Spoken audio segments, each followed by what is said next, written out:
Today on Strawberry Ink., we dive into the story that rocked the metalcore worldwide. A story of music, fame, and a shocking criminal case. I'm talking about Tim Lambesis, the lead vocalist of As I Lay Dying, one of the most influential metalcore bands to come out of San Diego, California. Formed in 2000 as I Lay Dying, quickly became known for their heavy riffs, melodic elements, and technical songwriting. Lambesis was not just a frontman, he was a driving creative force. He also explored solo projects like Astralis, which leaned more into melodic, symphonic metal, and other side projects as well. But in 2013, his life took a dark and very public turn. Tim and his wife, Megan Lambesis, were going through a divorce. Reports indicate he was frustrated and angry over the separation, allegedly wanting full custody of their kids. But what happened next went far beyond a bitter divorce. Law enforcement received a tip that Lambesis had allegedly tried to hire someone to kill his estranged wife. In reality, the hitman was an undercover officer named Red. In May 2013, in Oceanside, California, Tim met Red at a bookstore. There, he handed over a manila envelope containing $1,000 in cash, as well as photos of his wife, her address, security codes, and dates when he would be with the kids to establish the alibi. He reportedly agreed to pay $20,000 for the murder and chillingly confirmed his intent.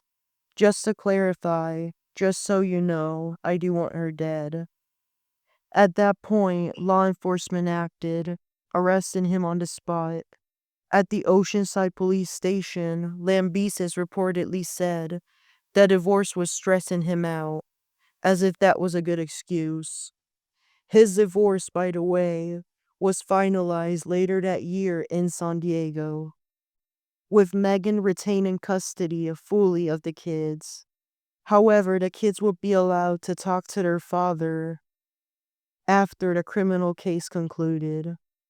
At the San Diego County Superior Court, Deputy District Attorney Lawrence Apel formally charged him with solicitation of murder, a felony. Today on Strawberry Ink., we dive into a story that rocked the metalcore worldwide.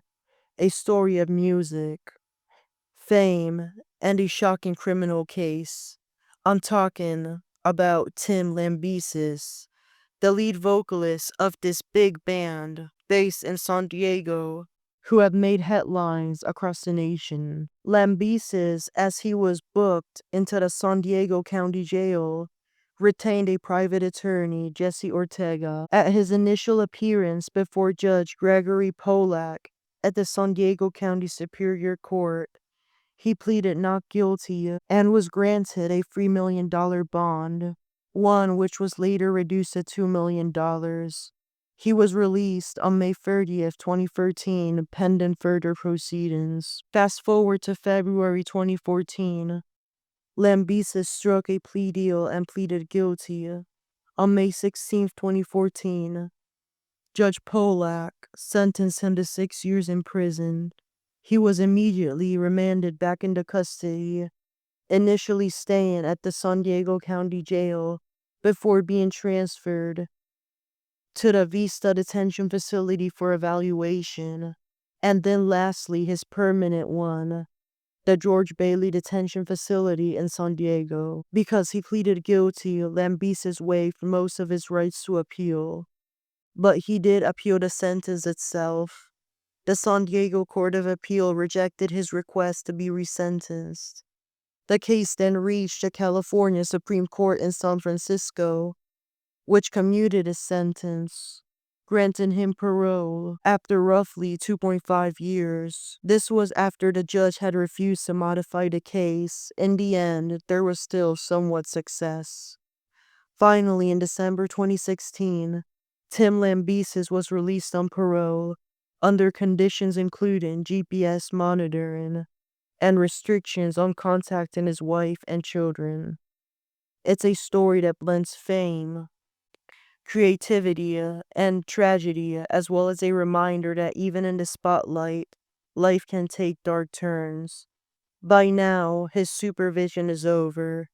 Tim Lambesis returned to music after prison, but the shadow of this case will always be a part of his story. However, let's move on for now. Until next time, keep supporting the Strawberry Ink Network. Have a good rest of your day and take care.